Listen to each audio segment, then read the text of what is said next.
So guys welcome back to my channel. তো আবার নিয়ে আসলাম তোমাদের কাছে আবার একটা নতুন ভিডিও। তো এটা তেমন কিছু একটা কন্টেন্টের কোনো ব্যাপার না, তো ব্যাপারটা হলো গিয়ে আজকে আমরা অনেক দূরে একটু ঘুরতে এসেছি, আবার প্রাকৃতিক একটা পরিবেশে ঘুরতে এসেছি। প্রকৃতিকেও দেখতে হয় একটুখানি মাঝে মধ্যে, শুধু খাওয়া টাওয়ার তো ভিডিও দিলে হয় না, তাই না? তো অন্য কিছু দেখতে হয়। তোমাদেরকে বলা হয়নি এখানে এমন একটা সুন্দর পরিবেশ আছে না, আমাদের হুগলি স্টেশন থেকে সোজা চলে যেতে হবে কানাগড়ে। তো পুরো গ্রাম্য পরিবেশ, আমরা যে শহর এলাকায় থাকি মনেই হয় না যে এটা আমরা আদৌ মানে শহরে থাকি, কিন্তু আমাদেরটা অর্ধেক শহর অর্ধেক গ্রাম। তো সাথে এসছে কে ওই যে আকাশ আর বিট্টু এসছে, একটু হাই বলে দাও আকাশ আর বিট্টু। তো সময় কাটছে না, কি করব, চলে আসলাম নিয়ে। এবার তোমাদেরকে আগে বলেছি যে আমি প্রাইভেট টিউটার, আমি টিউশন পড়াই। এবার আমি একটু সময় পাই না ঘোরার একটুখানি, তো মাঝে মধ্যে যখন একটু পাই তো চলে যাই। তো তাও আবার আমার একটা বান্ধবীর গাড়ি নিয়ে চলে এসেছি। কি বলবো, মানে একটু এই সুযোগে একটুখানি আমরা আমাদের এই প্রকৃতিটাকে একটু উপভোগ করে যাই। তো দেখি একটু ঘুরে ঘুরে তোমাদেরকে দেখাই এখানটা কী কী আছে না আছে। তো এটা হচ্ছে আমাদের মেন কন্টেন্ট আজকে, আর কিছুই না।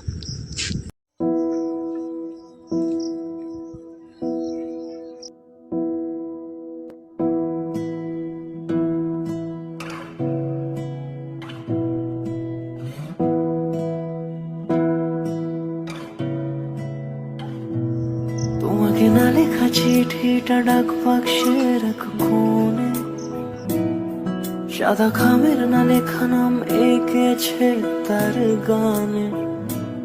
তোমাকে না চলে আদি যায়।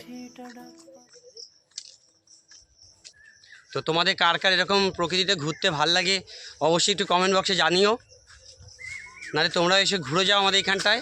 দারুণ পরিবেশ, বিভিন্ন রকম চাষবাস থেকে শুরু করে বিভিন্ন রকম গাছপালা, সবথেকে বড় কথা যে একটা শান্তি, একটা প্রকৃতির একটা বাগানে এসে একটা যে শান্তি লাগে, সেই শান্তিটা এখানটায় আছে।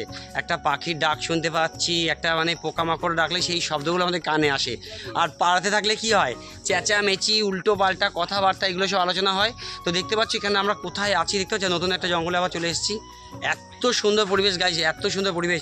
তোমরা অবশ্যই তোমরা আসো, কিংবা তোমাদের কার কার ভালো লাগে একটু কমেন্ট বক্সে একটু তোমরা সবাই জানিও।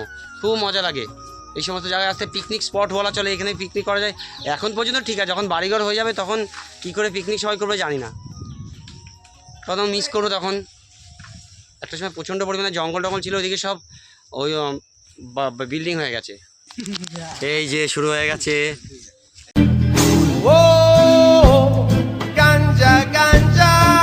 शाबाश बेटा। ও এই তো চোখে কি গেল?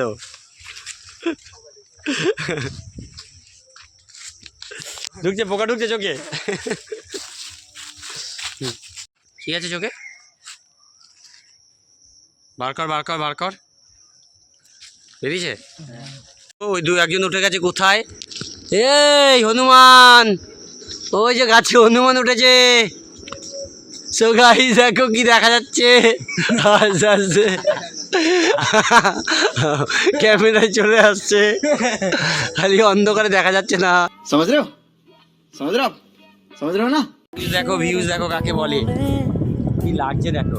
সাদা খামের কোন গাছ? নাম এঁকেছে তার গানে। সেই চিঠি যত লেখা থাকে একা একা, সেই গানের না শোনা সুর আঁকা একা একা, ছুঁয়ে যায় তবু কখন এসে। আজকে ভিডিওটা এটুকুই। তো আমরা এখন বাড়ি যাবো, বেলা হয়ে যাচ্ছে। তো আর কিছু দেখার নেই এখানে গাছপালা ছাড়া। তো ভিডিওটা কেমন লাগলো এরকম পরিবেশটা তোমাদের অবশ্যই কমেন্ট বক্সে জানিও। আর ভিডিওটি যদি একটু ভালো লাগে, ছোটোর মধ্যে ভিডিওটা একটা লাইক, একটা কমেন্ট, একটা সাবস্ক্রাইব করে দিও, ঠিক আছে? তো চ্যানেলটা তোমাদের ভালোবাসা অনেকটা এগিয়ে যাচ্ছে, তো এরকম তোমাদের ভালোবাসা চাই, তোমাদের অনেক সাপোর্ট চাই। তো চলো আজকে ভিডিওটা এটুকুই। সবাই ভালো থেকো, সবাইকে টাটা। টাটা বলে দে সবাই, টাটা।